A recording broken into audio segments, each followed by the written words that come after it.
बंधुओं, आज हम एक ऐसी कहानी सुनने जा रहे हैं जो आपके जीवन को हमेशा के लिए बदल सकती है। क्या आप जानते हैं कि वह कौन सी 8 बातें हैं जिन्हें जानने वाला मनुष्य कभी गरीब नहीं रहता? ये केवल एक कथा नहीं है, बल्कि कलयुग के हर इंसान के लिए एक अमूल्य ज्ञान है।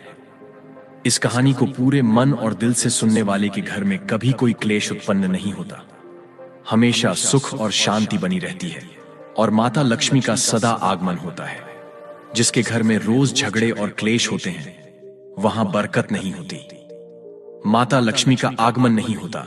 लेकिन जहां सुख शांति होती है वहां सुख समृद्धि का वास होता है और माता लक्ष्मी निवास करती है। इस कहानी को सुनने के बाद आप जान जाएंगे कि घर में लड़ाई झगड़ा क्यों नहीं करना चाहिए, और अगर हो तो उसे कैसे रोकना चाहिए। क्योंकि जहां सुख शांति होती है वहीं माता लक्ष्मी निवास करती है। तो चलिए कथा शुरू करते हैं।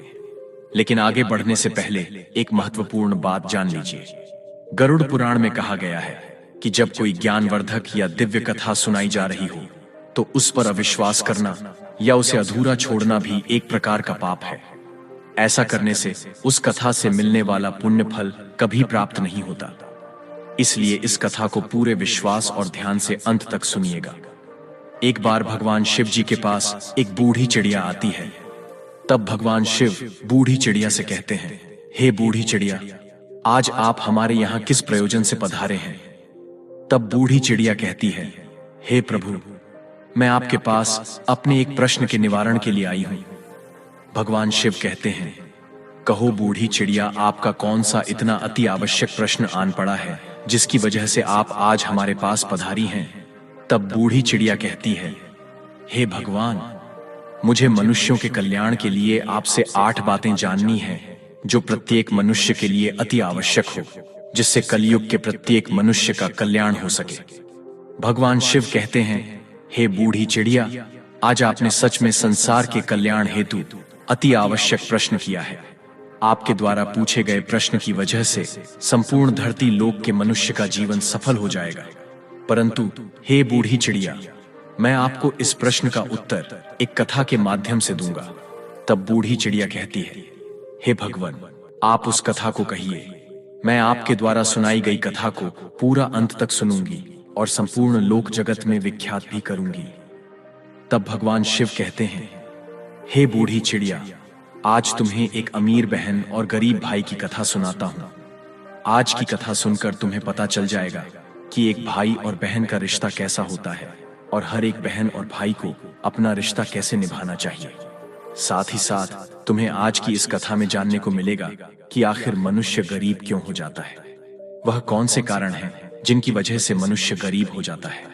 आखिर मनुष्य द्वारा किए गए ऐसे कौन से काम होते हैं जिनको करने से मनुष्य निर्धन हो जाता है और गरीबी के दलदल में फंसता चला जाता है। अब भगवान शिव कथा को सुनाना आरंभ करते हैं और कहते हैं कि हे बूढ़ी चिड़िया, बहुत पुराने समय की बात है। किसी नगर में एक बहुत ही धनवान मध्यम वर्ग का एक किसान रहता था। उस किसान के घर में 2 जुड़वा संतानें पैदा हुई थीं। उन दोनों जुड़वा संतानों में से एक पुत्र था और दूसरी जो संतान थी वह पुत्री थी। उस किसान ने अपने पुत्र का नाम माधव रखा और अपनी पुत्री का नाम कमला रखा। धीरे धीरे जब उनकी आयु विवाह के योग्य हो गई तो किसान को अपने बच्चों की विवाह की चिंता सताने लगती है। एक दिन किसान किसी कार्य से अपने पड़ोस के एक शहर में जाता है तो वहां पहुंचकर एक व्यापारी का पुत्र उसे पसंद आ जाता है और उस व्यापारी के पुत्र के साथ में वह अपनी बेटी कमला का विवाह कर देता है। वह किसान अपनी पुत्री के विवाह में कोई कमी नहीं छोड़ता है।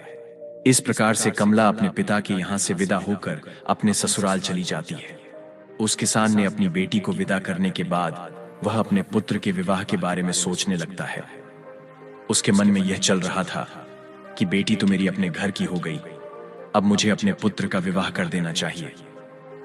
यदि मेरे पुत्र का विवाह हो गया तो मैं अपना शेष बचा हुआ जीवन अपनी बहू बेटियों के साथ सुख शांति से व्यतीत करूंगा। अब भगवान शिव कहते हैं, हे बूढ़ी चिड़िया, ईश्वर की लीला बड़ी विचित्र है। परमात्मा ना जाने कब किसको धनवान बना दे और कब किसके लिए गरीबी का द्वार खोल दे, इसके बारे में कोई नहीं जानता। अब उस धनवान किसान के साथ भी कुछ ऐसा ही होता है। एक दिन वह किसान एक बड़ी भयानक बीमारी की चपेट में आ जाता है। जब इधर किसान का पुत्र अपने पिता की ऐसी हालत देखता है तो अपने पिता की ऐसी हालत को देखकर वह बहुत ही ज्यादा दुखी हो जाता है और उसके बाद में अपने पिता का अच्छे से अच्छे वैद्य से इलाज करवाता है और अपने पिता के लिए महंगी से महंगी दवाइयां लेकर आता है। परंतु उसके पिताजी की हालत में कोई सुधार नहीं हो रहा था। धीरे धीरे उस किसान की धन संपत्ति सारी पिता के इलाज में चली गई।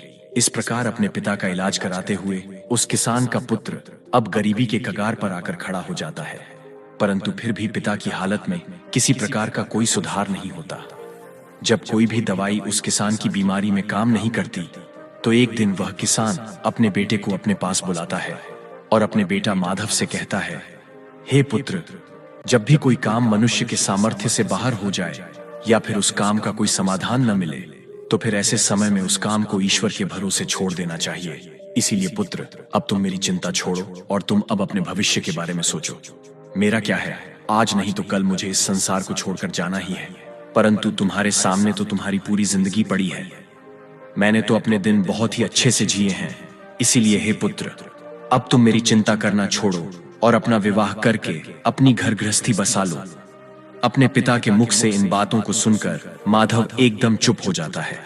अब माधव बेचारा आखिर कर भी क्या सकता था, उसके हाथ में कुछ नहीं था। साथ ही अब उसके घर में जो भी जमा पूंजी थी वह तो उसके पिता के इलाज में सारी की सारी पहले ही खर्च हो चुकी थी। अब माधव अपने पिताजी से कहता है, हे पिताजी, जैसा आपके लिए उचित लगे आप वैसा कीजिए। इसके बाद वह गरीब किसान अपने पुत्र की शादी एक गरीब घर की कन्या से करवा देता है, परंतु अब शादी के कुछ दिन बाद ही उस किसान की मृत्यु हो जाती है। इधर पिता की मृत्यु के बाद माधव अपने पिताजी का पूरी रीति रिवाज से अंतिम संस्कार करता है। माधव के पास जो कुछ था, खेत खलिहान, सब कुछ पिता की बीमारी के इलाज में पहले ही जा चुका था और अब माधव के पास जो कुछ भी जमा पूंजी बची हुई थी वह पिता के अंतिम संस्कार करने के बाद भोज में समाप्त हो जाती है। इस प्रकार से माधव अब और भी ज्यादा गरीब हो जाता है। प्रिय दर्शकों, जब माधव एक दिन बिल्कुल ही कंगाल हो जाता है तो वह गांव के बाहर जाकर अपनी पत्नी के साथ एक झोपड़ी को बनाकर रहने लगता है। माधव पहले से ही मेहनती तो था ही, अब वह दूसरों के खेतों में मेहनत मजदूरी करके अपना और अपनी पत्नी का पेट पालने लगता है। और माधव की बहन कमला, जिसका विवाह एक धनी व्यापारी के घर में हुआ था, उसे जब अपने भाई की स्थिति के बारे में पता चलता है तो वह धनवान बहन अपने गरीब भाई से घृणा करने लग जाती है। प्रिय दर्शकों, अब भगवान शिव कहते हैं, हे बूढ़ी चिड़िया, कलयुग का प्रत्येक मनुष्य धन का लोभी होता है। जैसे वह माधव की बहन माधव के पास धन न देखकर अपने ही सगे भाई से घृणा करने लगी। वह मन में सोचने लगी कि मेरा भाई अब तो बिल्कुल ही कंगाल हो चुका है, उसका घर जमीन सब बिक गया है और अब उसके पास में एक फूटी कौड़ी भी नहीं बची है। यदि वह ऐसी हालत में मेरे ससुराल आता है तो उसे देख देख कर मेरी देवरानियां और जेठानियां मेरा बड़ा ही अपमान करेंगी और मेरा मजाक बनाएंगी कि तेरे मायके वाले तो बिल्कुल ही कंगाल हैं। अब ऐसे तो मेरे ससुराल में मेरी बहुत ही ज्यादा बदनामी हो जाएगी। इस कारण से वह कमला अपने सगे भाई से रिश्ता तोड़ देती है। वह बहन अपने भाई के लिए इतनी निर्दयी हो जाती है कि न तो कमला अपने भाई को अपने ससुराल बुलाती है और न ही कभी अपने भाई के घर जाती है। अब कमला के भाई माधव को धीरे धीरे अच्छी तरह से पता हो जाता है कि अब मेरी प्यारी सी मुस्कान वाली जो बहन हुआ करती थी वही बहन आज मुझसे नफरत क्यों कर रही है। इसलिए माधव भी अपनी बहन के ससुराल कभी नहीं जाता है। इस प्रकार से कमला तो बड़े ऐसो माधव के साथ में अपनी ससुराल में अपनी जिंदगी गुजार रही थी, परंतु माधव मेहनत मजदूरी करने के बाद भी अपनी पत्नी के साथ झोपड़ी में रहकर किसी तरह से अपने जीवन के दिनों को काट रहा था। अब भगवान शिव कहते हैं, हे बूढ़ी चिड़िया, ऐसे ही करते करते कुछ साल गुजर जाते हैं। अब कमला की भी संतानें बड़ी हो चुकी थी। कुछ साल गुजरने के बाद एक दिन माधव की बहन कमला के लड़के का विवाह तय हो जाता है, लेकिन माधव की बहन कमला अपने भाई को निमंत्रण का आमंत्रण नहीं भेजती। जब माधव को इस बात का पता चलता है कि उसके भांजे की शादी होने वाली है तो इस बात को सुनकर माधव प्रसन्न हो जाता है और अपनी पत्नी के पास जाकर इस बात की खबर देता है। माधव की पत्नी का नाम सावित्री था। जब माधव अपनी पत्नी सावित्री को यह बातें बताता है कि मेरी बहन के बेटे की शादी है और हम सभी को बहन के घर जाना है, तो माधव की पत्नी को इस बात की जानकारी होती है कि ननद के बेटे की शादी है। वह इस बात को सुनकर अत्यंत ही खुश हो जाती है। अब वह सोचने लगती है, चलो इसी बहाने से सही, कम से कम मैं अपनी ननद से जाकर के मिल तो आऊंगी और उसके घर को देख आऊंगी। सावित्री खुश होकर अपने पति से कहती है, हे पतिदेव, मैं आपके साथ में जरूर चलूंगी, लेकिन पहले मुझे यह बताओ, क्या हमारी प्यारी ननद ने हमारे लिए निमंत्रण के लिए आमंत्रण पत्र भेजा है या नहीं? अपने पत्नी के मुख से इन बातों को सुनकर अब माधव बिल्कुल ही चुप हो जाता है। अब माधव अपनी पत्नी सावित्री से कहता है, हे प्रिय, न्योता तो नहीं आया है, पर मुझे यह दूसरों के द्वारा खबर मिली है कि हमारे भांजे की शादी है। परंतु इससे क्या फर्क पड़ता है कि न्योता आया है कि नहीं, आखिर वह भी तो हमारी बहन का ही बेटा है। तब सावित्री अपने पति माधव से कहती है, हे प्रिय, देखो, बात तो आपकी सही है कि आपके भांजे की शादी है, लेकिन बिना निमंत्रण के ननद के घर जाना उचित नहीं है और आपको भी वहां नहीं जाना चाहिए। माधव अब अपनी पत्नी सावित्री को समझाता है, हे प्रिय, कमला के ससुराल वाले बड़े ही धनवान आदमी हैं। उन्हें हमारी याद नहीं रही होगी, या फिर हो सकता है कि उन्होंने हमारे यहां पर निमंत्रण भिजवाया हो, लेकिन निमंत्रण वाला पर्चा हमारे पास तक नहीं पहुंचा हो। इसलिए हे प्रिय, तुम किसी भी प्रकार की कोई भी सोच विचार मत करो और बच्चों को निमंत्रण जाने के लिए तैयार करके मेरे साथ तुम भी बहन के घर के लिए चलो। जब सावित्री ने अपने पति माधव की इन बातों को सुना, तब उसने जवाब दिया। सावित्री कहने लगती है, हे पिया, यदि तुम जाना चाहते हो तो तुम जा सकते हो, लेकिन बिना निमंत्रण के मैं नहीं जाऊंगी। माधव ने जब अपनी पत्नी के मुख से ऐसी बातें सुनी, तो माधव कहता है, ठीक है, यदि तुम्हारी यही इच्छा है तो तुम बच्चों के साथ घर पर ही रहो। मैं अकेला कमला के ससुराल के लिए चला जाता हूं। यदि मैं अपनी बहन के ससुराल नहीं गया तो मेरी बहन की देवरानियां और जेठानियां मेरी बहन को ताना मारेंगी और कहेंगी कि खर्चा न हो जाए, इसलिए तेरा भाई नहीं आया। अब इतना कहकर के माधव घर के अंदर से बाहर चला जाता है। अब भगवान शिव कहते हैं, हे बूढ़ी चिड़िया। अब माधव जो था वह बहुत ही ज्यादा गरीब हो चुका था। माधव के पास चावल और वस्त्र खरीदने के लिए पैसे नहीं थे। अब माधव अपनी बहन के घर जाने के लिए वह अपने मित्र से थोड़े से पैसे उधार लेता है। अब माधव ने उधार लिए हुए पैसों से अपनी बहन कमला और अपने बहनोई के लिए सुंदर सुंदर वस्त्र खरीदता है और उन कपड़ों को लेकर के अपनी बहन के ससुराल के लिए चल देता है। पैदल चलते चलते माधव को सुबह से शाम हो जाती है। तब वह अपनी बहन के दरवाजे पर पहुंचता है और दरवाजे के एक तरफ जाकर के खड़ा हो जाता है। माधव बेचारा दरवाजे पर खड़े होकर अपनी बहन कमला के आने का इंतजार कर रहा था। तभी कमला की जेठानी की नजर माधव पर पड़ जाती है और वह माधव को पहचान लेती है। माधव को देखने के बाद कमला की जेठानी जाकर कमला को बताती है कि हे कमला, आज तेरा भाई तेरे घर आया है, जाकर देख, तेरा भाई तेरे दरवाजे पर खड़ा है। जब कमला ने अपनी जेठानी के मुख से ऐसी बातों को सुनती है, तो वह अपनी जेठानी से पूछने लगती है कि हे बहन, यदि तुमने मेरे भाई को द्वार पर खड़ा देखा है तो मुझे यह बताओ, मेरा भाई मेरे ससुराल में किस हालत में आया है और मेरे भाई ने आखिर कैसे कपड़े पहने हैं। अब कमला की जेठानी कहती है कि तुम्हारा भाई फटे पुराने वस्त्र पहनकर तुम्हारे द्वार पर खड़ा है, वह तुम्हारे आने का इंतजार कर रहा है। यह सुनकर कमला गुस्से से भर जाती है और सभी से नजरों को बचाते हुए अपने भाई के पास पहुंचती है। माधव जब अपनी बहन कमला को अपने पास आते हुए देखता है तो खुशी के मारे उसका चेहरा खिल उठता है। अपनी बहन को देख करके माधव की आंखों में आंसू आ जाते हैं। उसके बाद कमला अपने भाई को अपने साथ में लेकर सबकी नजरों से बचाते हुए अपने घर के अंदर सबसे अंदर ले जाती है और पूछने लगती है कि हे भाई, तुम्हारे पास आखिर किसने निमंत्रण भेजा था जो तुम यहां चले आए। तब माधव कहता है, बहना, तुमने तो अपने भाई को बिल्कुल भुला ही दिया है, परंतु मुझे किसी से पता चला कि मेरे भांजे की शादी है, इसीलिए मैं तुम्हारे लिए और तुम्हारे बेटे के लिए नए कपड़े लेकर आया हूं।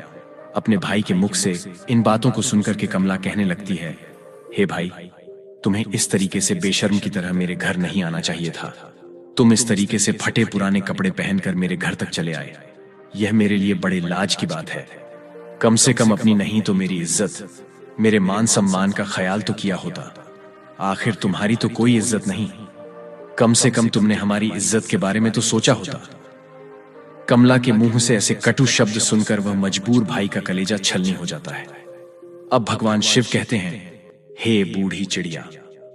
तब माधव अपनी बहन के पैरों में गिरकर माफी मांगने लगता है। माधव कहता है, हे बहन, मुझे क्षमा कर दो। मुझे नहीं पता था कि मेरी वजह से यहां तुम्हारी बदनामी होगी। मैं तो हमेशा से यही चाहता हूं कि तुम्हारी बदनामी ना हो, तुम्हारी देवरानी जेठानी तुम्हें ताना ना मारे।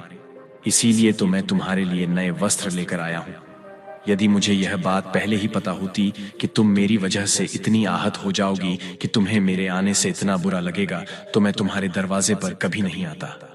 मैं तो यह सोचकर आया था कि मेरे भांजे की शादी है। यदि मैं नहीं पहुंचा तो मेरी बहन की देवरानी जेठानी मेरी बहन को ताने मारेंगी।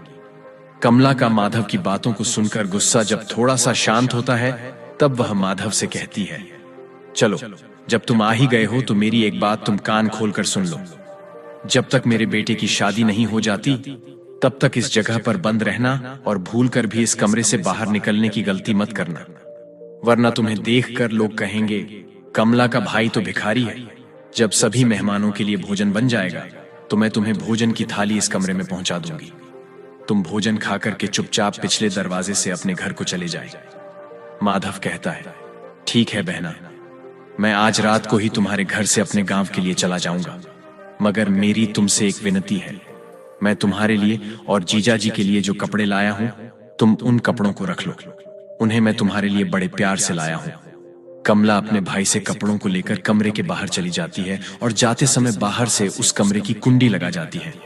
माधव उस कमरे में बैठकर अपनी बहन के वापस आने का इंतजार करने लगता है। अब भगवान शिव कहते हैं, हे बूढ़ी चिड़िया। इधर माधव उस कमरे में बैठा हुआ अपनी बहन के लौटने का इंतजार कर रहा था कि मेरी बहन मुझे भोजन खिलाने के लिए लौटकर वापस आती ही होगी। आज तो मुझे स्वादिष्ट भोजन खाने को मिलेगा। परंतु माधव को क्या पता था कि वह निर्मोही बहन अपने भाई को उस कमरे में बंद करके अपने घरेलू काम धंधे में लग चुकी है और भाई के लिए भोजन देना भूल चुकी है। माधव की बहन कमला शादी के काम धंधे में इतनी ज्यादा खो जाती है कि अब उसे याद ही नहीं रहता कि मेरा भाई मेरे यहाँ कमरे में बंद है और वह मेरे लौटने का इंतजार कर रहा है। अब जैसे जैसे समय बीतने लगता है, भूख प्यास की वजह से माधव अब छटपटाने लगता है और उसकी हालत भी खराब होने लगती है। तब माधव अपनी बहन को आवाज लगाता है, लेकिन उसकी आवाज को कोई भी नहीं सुनता है। कमला का घर बहुत बड़ा था। कमला ने अपने भाई को सबसे किनारे वाले कमरे में बंद किया था और उधर कोई आता जाता भी नहीं था और कमला शादी की रस्मों में व्यस्त थी। इस तरह से माधव को उस कमरे में पड़े पड़े 2 दिन बीत जाते हैं। अब भगवान शिव कहते हैं कि हे बूढ़ी चिड़िया। अब इधर माधव को पत्नी और बच्चों की याद आती है। माधव सोचता है, यदि यहाँ कोई नहीं आया तो मैं भूखा प्यासा इसी कमरे में मर जाऊंगा। यदि मैं मर गया तो मेरे पत्नी सहित बच्चों का क्या होगा? मेरे ना होने पर कैसे मेरी पत्नी बच्चों का पालन पोषण करेगी? यही सब कुछ सोचते सोचते और कमजोरी की वजह से माधव बेहोश होने लगता है। तभी किसी काम की वजह से कमला की जेठानी कमरे के पास से गुजरती है। जब माधव के कानों में किसी के आने की आवाज सुनाई देती है, माधव अपनी पूरी ताकत से उस कमरे का दरवाजा पीटने लगता है। जब कमला की जेठानी के कानों में उस दरवाजे को पीटने की आवाज जाती है, तो वह दरवाजे को खोलकर देखती है तो अंदर माधव को देखकर वह चौंक जाती है और माधव से पूछने लगती है, हे भाई, तुम्हें इस कमरे में किसने बंद किया है? माधव इस बात का कोई जवाब नहीं देता है, क्योंकि वह अपनी बहन को उसकी ही जेठानी की नजरों में गिराना नहीं चाहता था। परंतु जब कमला की जेठानी ने दोबारा पूछा तो माधव झूठ मूठ कह देता है कि मैं इस कमरे में आमाधव कर रहा था। तभी किसी ने गलती से बाहर से दरवाजे की कुंडी लगा दी और मैं इस कमरे में बंद हो गया। बहन, यदि तुम आज नहीं आती तो मेरे प्राण आज चले जाते। और इतना कहने के बाद माधव घर के पिछले दरवाजे से चुपचाप बाहर निकलकर चला जाता है। माधव बेचारा 3 दिन का भूखा प्यासा था। वह चुपचाप अपने घर की तरफ को चल देता है। अंत में वह चलते चलते काफी दूर निकल जाता है तो भूख प्यास के मारे उसे ठीक से रास्ते पर चला भी नहीं जा रहा था। उसे एक कदम चलते ही चक्कर आने लगता है। जब माधव चलते चलते खूब थक जाता है और जैसे ही माधव का सिर चकराता और वह जमीन पर गिरने वाला होता है, तभी वहां पर कहीं से एक बूढ़ी औरत आ जाती है और वह बूढ़ी औरत माधव के गिरने से पहले ही माधव को पकड़ लेती है। अब भगवान शिव कहते हैं, हे बूढ़ी चिड़िया। जब कुछ घंटे बाद माधव को दोबारा होश आता है तो माधव स्वयं को एक बूढ़ी औरत की गोद में लेटा हुआ पाता है। वह बूढ़ी औरत एक पंखा लेकर उसको हवा कर रही थी। होश आने के पश्चात माधव खड़ा हो जाता है और खड़े होने के बाद में उस बूढ़ी औरत से कहता है, हे मां, तुम कौन हो? प्रिय दर्शकों, अब भगवान शिव कहते हैं, हे बूढ़ी चिड़िया।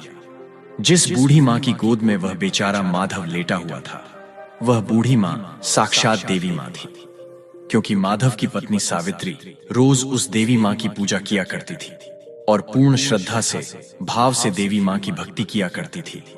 इसीलिए जब माधव चक्कर खाकर के गिरने वाला होता है तो उसी समय पर देवी मां प्रकट होकर माधव को संभाल लेती है और माधव का सिर अपनी गोद में रखकर उसे अपनी गोद में सुला लेती है।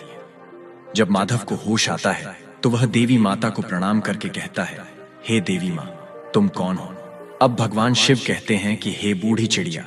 वह बूढ़ी औरत कहती है, मैं एक दुखिया हूं और इस जंगल को अपना घर समझकर इस जंगल के बीचों बीच वास करती हूं। तब माधव उस बुढ़िया को प्रणाम करके अपने घर के लिए वहां से चलने लगता है। तभी उस समय पर बूढ़ी औरत कहती है, बेटा, तुम भला कहां से आ रहे थे और इधर कहां को जा रहे हो? तब माधव बताता है, हे मां, मेरे भांजे की शादी थी, इसी वजह से मैं अपनी बहन के घर गया हुआ था और इधर मेरा गांव है, मैं इधर अपने गांव के लिए जा रहा हूं। तो बूढ़ी औरत माधव से कहती है, बेटा, यदि तुम बुरा ना मानो तो मैं तुमसे एक बात पूछना चाहती हूं। तब माधव कहता है, पूछो मां, तुम मुझसे क्या पूछना चाहती हो? बूढ़ी औरत कहती है कि बेटा, यह तुम अपनी बहन के घर से आ रहे हो। जैसा तुमने मुझे बताया कि तुम्हारी बहन के यहां पर शादी थी, तो फिर तुम खाली हाथ कैसे अपने घर जा रहे हो? क्या तुम्हारी बहन ने तुम्हारे बच्चों और पत्नी के लिए कुछ नहीं भेजा क्या? तब उस बूढ़ी औरत के मुख से ऐसी बातों को सुनकर कि माधव की आंखों में आंसू आ जाते हैं, माधव उस बूढ़ी औरत को सारी बात बता देता है। इस प्रकार से माधव के मुंह से पूरी घटना को सुनने के बाद में वह बूढ़ी माता कहती है, हे पुत्र, तुम किसी भी प्रकार की चिंता मत करो, जो हुआ उसे भूल जाओ और सुनो। यहां से कुछ दूरी पर मेरा एक बगीचा है। उस बगीचे में अनेकों प्रकार के फल लगे हुए हैं। तुम उस बगीचे में चलकर के पहले कुछ फल खाकर अपना पेट भर लो, क्योंकि तुमने 2 दिन से कुछ नहीं खाया है। जब तुम्हारा पेट भर जाए तो कुछ फल तुम अपनी पत्नी और बच्चों के लिए भी तोड़कर रख लेना। जब तुम्हारी पत्नी और बच्चे जब भी तुमसे मिलेंगे तो पूछेंगे कि तुम अपनी बहन के ससुराल से क्या लेकर के आए हो, तो तुम कह देना, मेरी बहन ने तुम्हारे लिए फल भेजे हैं। ऐसा करने से तुम अपनी पत्नी और बच्चों के सामने शर्मिंदा होने से बच जाओगे और इससे तुम्हारी मान प्रतिष्ठा भी बची रहेंगी। माधव इस प्रकार से जब बूढ़ी औरत की इन बातों को सुनता है तो वह उनकी बात मानकर कि माधव बूढ़ी औरत के बगीचे में पहुंच जाता है। उस बगीचे में नाना प्रकार के फल लगे हुए थे। तब माधव उन वृक्षों से फल तोड़कर खाने लगता है और जब उसका पेट भर जाता है तो कुछ फलों को तोड़ करके वह अपने थैले में रख लेता है। ये सब करने के बाद में माधव उस बूढ़ी औरत से आज्ञा लेकर अपने घर के लिए चलने को तैयार होता है। तो वह बूढ़ी औरत माधव से कहती है, हे पुत्र, जाते समय तुम मेरी इन 8 बातों को ध्यान से सुनते जाओ, यह तुम्हारे जीवन में बहुत ज्यादा काम आएंगी। प्रिय दर्शकों, अब भगवान शिव कहते हैं, हे बूढ़ी चिड़िया, आपने अभी तक जो कहानी सुनी है कि वह 8 बातें कौन सी है जिसे सबको पता होना चाहिए। अब इस कथा में आपको वह 8 बातें जानने को मिल जाएंगी। अब भगवान शिव कथा को आगे बढ़ाते हुए कहते हैं कि इस प्रकार से बूढ़ी औरत जो साक्षात देवी का अवतार थी, वह माधव को 8 बातें बताती है। उन 8 बातों को सुनकर कि माधव अपने घर के लिए चल देता है। जब माधव फलों से भरे हुए उस थैले को लेकर अपने घर पर पहुंचता है, तब माधव के छोटे छोटे बच्चे और माधव की पत्नी माधव के पास आते हैं और पूछने लगते हैं, पिताजी, आप बुआ के घर से आ रहे हो, आखिर बुआ ने हमारे लिए क्या भेजा है? माधव ने जब अपने बच्चों के मुंह से यह सुना, तब माधव ने अपने हाथों का थैला अपनी पत्नी को थमा दिया और थैला देने के बाद माधव घर से बाहर निकलकर चला जाता है। माधव के जाने के बाद में माधव की पत्नी जब उस थैले को खोलकर देखती है तो थैले के अंदर का नजारा देखकर माधव की पत्नी एकदम से हैरान रह जाती है। सावित्री थैले में देखती है कि वह थैला पूरा सोने चांदी के रूप में बने फलों से भरा हुआ है। माधव जो फल लाया था उसमें से कुछ अनार भी थे। जब माधव की पत्नी ने अनार को फोड़ा तो अनार के फलों से हीरे निकलते हैं। यह सब देख करके माधव की पत्नी बहुत खुश हो जाती है। वह भागी भागी अपने पति के पास में पहुंचती है और अपने पति के पास पहुंच करके अपने पति से कहती है कि हे प्रिय, तुम तो शादी में गए थे और आखिर तुम लेकर क्या आए हो? अपनी पत्नी की इन बातों को सुनकर माधव सोचने लगता है कि मेरे घर वालों को शायद फल पसंद नहीं आए होंगे, इसीलिए मेरी पत्नी मुझसे ऐसी बात पूछ रही है। मुझे तो अपने बच्चों के लिए लड्डू पेड़ा लेकर आना चाहिए था।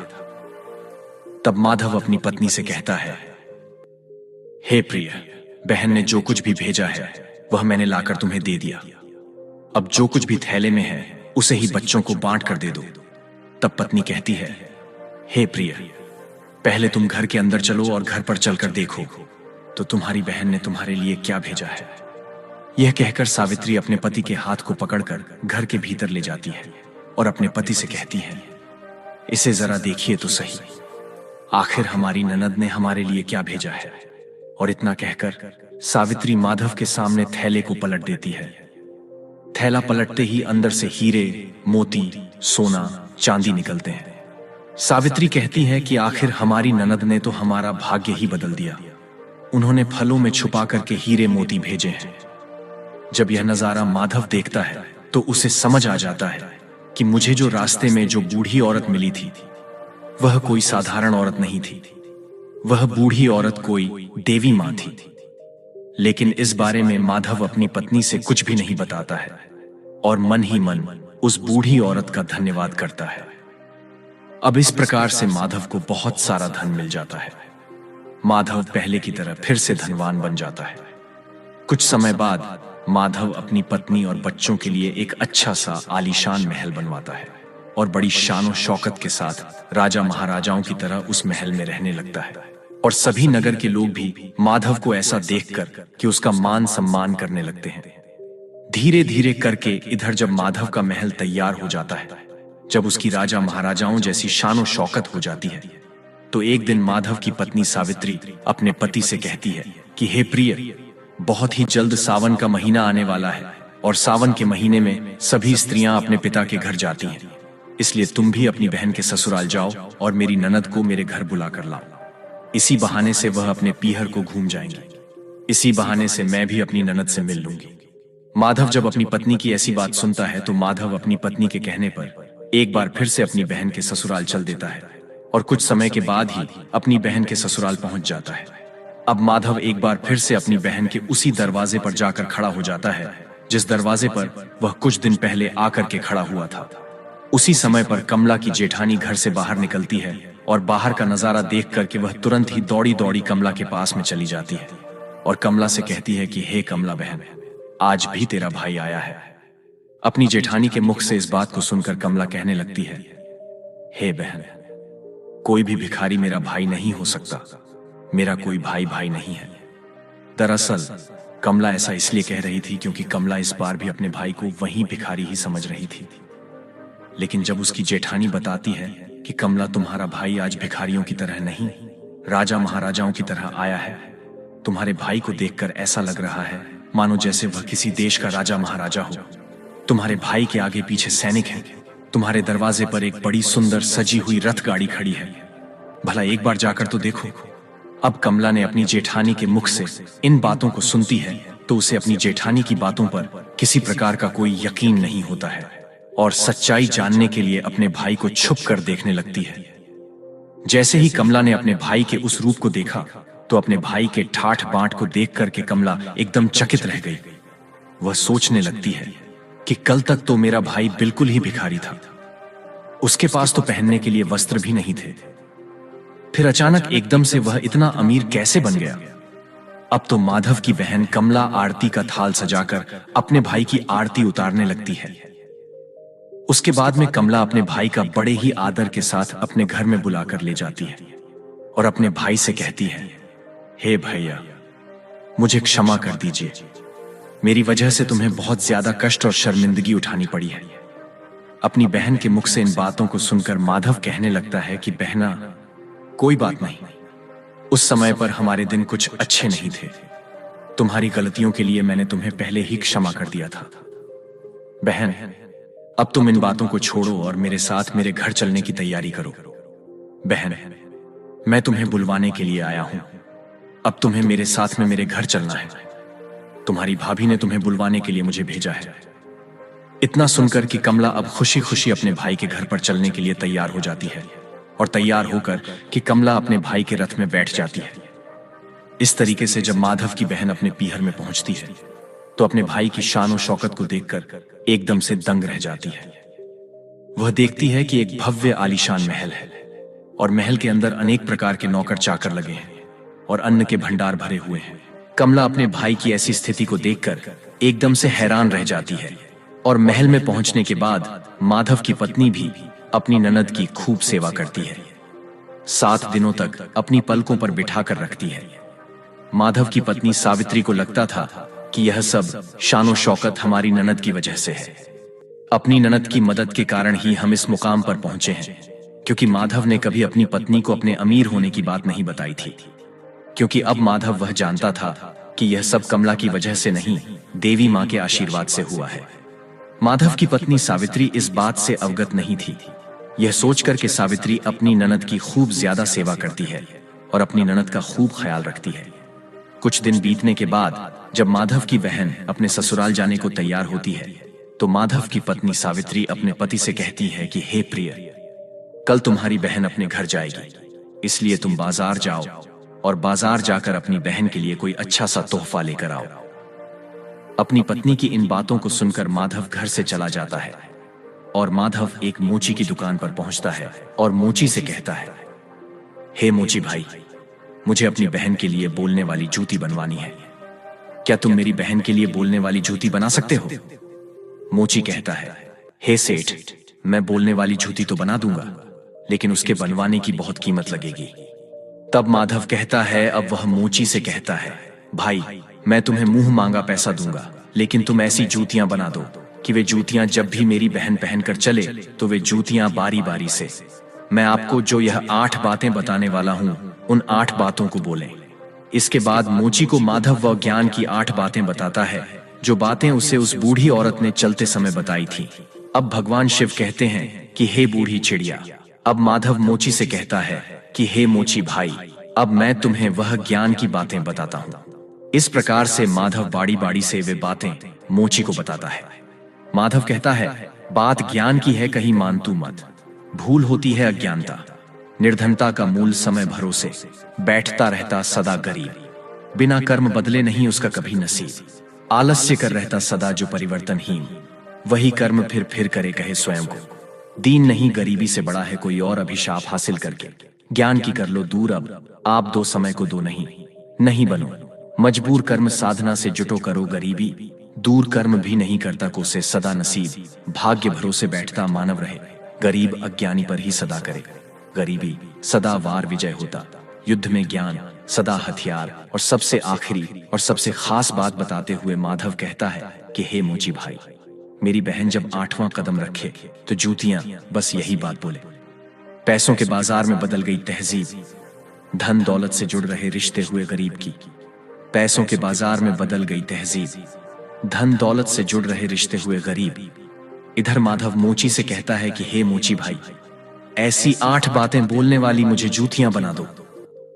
जब यह 8 बातें वह जूतियां बोलेंगी और जब मेरी बहन इन बातों को सुनेगी तो उसे अपनी गलती का एहसास होगा कि उसने कैसे पैसे के घमंड में आकर के अपने भाई का ऐसा अपमान किया था। उसे अपने भाई का अपमान नहीं करना चाहिए था। अब भगवान शिव कहते हैं, हे बूढ़ी चिड़िया। माधव उस मोची से अपनी बहन के लिए हीरे मोतियों से जड़ी हुई सोने और चांदी की जूतियां बनवाता है और उन जूतियों को ले जाकर अपनी बहन के लिए उपहार स्वरूप दे देता है। सोने चांदी की जूतियों को देखकर कि कमला का चेहरा एकदम खिल सा जाता है। अब कमला अपने भाई से विदा लेकर अपने घर चली जाती है। जब कमला अपने ससुराल पहुंच जाती है तो कमला की देवरानी जेठानी पूछने लगती है, हे कमला, तुम अपने भाई के घर से आई हो, तुम्हारे भाई ने तुम्हें क्या उपहार दिया है? तब कमला अपनी देवरानी जेठानी तथा अपने सास ससुर और अपने देवर जेठ को अपने भाई के द्वारा दी हुई भेंट दिखाती है और वह कहती है, देखो, मेरे भाई ने मुझे सोने चांदी से जड़ी हुई, हीरे मोती से जड़ी हुई ये जूतियां दी हैं। तब कमला उन जूतियों को पहन करके चलकर दिखाती है। जैसे ही कमला उन जूतियों को पहन करके चलती है तो जूतियां बोलती हैं कि पैसों के बाजार में बदल गई तहजीब, धन दौलत से जुड़ रहे रिश्ते हुए गरीब, जब कमला इस बात को सुनती है तो उसका सर शर्म से नीचे झुक जाता है और अपने भाई को याद करके एकदम से रोने लगती है। जब कमला का ऐसे लटका हुआ मुंह उसकी देवरानी जेठानी देखती है तो वह पूछती है कि कमला, आखिर क्या हुआ जो तुम अचानक से रोने लगी? तो कमला अपनी देवरानी और जेठानी को सारी बातें बताती है कि हे बहन, मैंने पैसों के घमंड में आकर अपने भाई को कितना भला बुरा कहा था। मैंने अपने भाई को एक गिलास पानी तक नहीं पूछा था। आज देखो मेरे भाई ने मुझे कितनी कीमती जूतियां बनवा कर दी हैं। अब तो मुझे अपने आप से घृणा होने लगी है। मैं तो जीना नहीं चाहती। तभी कमला की जेठानी उसे समझाने लगती है कि हे बहन, जो भी कुछ हुआ उसे भूल जाओ। आगे से याद रखना, कभी किसी के साथ में ऐसा बर्ताव मत करना, क्योंकि जो व्यक्ति धन दौलत का घमंड करता है उससे माता लक्ष्मी हमेशा के लिए दूर चली जाती है। इसीलिए मेरी यह बातें तुम सदा याद रखना। और इस तरीके से कमला की जेठानी कमला को समझाती है, जिससे अब कमला भी प्रेम व्यवहार के साथ सबसे पेश आने लगी थी। अब भगवान शिव कहते हैं, हे बूढ़ी चिड़िया, अब तो तुमको वह 8 बातें पता चल ही गई होंगी। अगर प्रत्येक मनुष्य को पता चल जाए तो वह कभी गरीब नहीं रहता। अब बूढ़ी चिड़िया कहती है कि हे प्रभु, मुझे अभी भी नहीं पता चल पाया है, कृपया स्पष्ट बताने की कृपा करें। अब भगवान शिव कहते हैं, ठीक है बूढ़ी चिड़िया, मैं तुमको बताता हूं कि वह 8 बातें कौन सी हैं, जिन्हें जानने के बाद मनुष्य कभी गरीब नहीं रहता है। 1. अपवित्र रसोई और अन्न का अपमान। जो व्यक्ति रात्र के समय रसोई में झूठे बर्तन रखता है और खाने पीने की चीजों को बर्बाद करता है, ऐसा व्यक्ति बहुत ही जल्दी निर्धन हो जाता है। ऐसे घर में दरिद्रता अपना वास बना लेती है। 2. स्त्रियों का अनादर। जिस घर में घर की स्त्रियों का अपमान होता है, स्त्रियों की इज्जत नहीं की जाती, उस घर में देवी लक्ष्मी ज्यादा दिनों तक नहीं रुकती। नारी शक्ति का अपमान करने वाले घरों से धन की देवी रूठ जाती है। 3. सूर्योदय के बाद झाड़ू लगाना। जिस घर की स्त्रियां सूर्योदय होने के बाद अपने घरों में झाड़ू लगाती हैं, चूल्हा चौका करती हैं, ऐसे परिवार के लोग बहुत जल्दी गरीब हो जाते हैं। सूर्योदय के बाद की गई सफाई घर से बरकत छीन लेती है। 4. धन का अपव्यय। जिस घर परिवार में पैसों की कदर नहीं की जाती, बेफिजूल कार्यों में पैसे बर्बाद किए जाते हैं, ऐसे घरों से भी माता लक्ष्मी रूठ कर चली जाती है।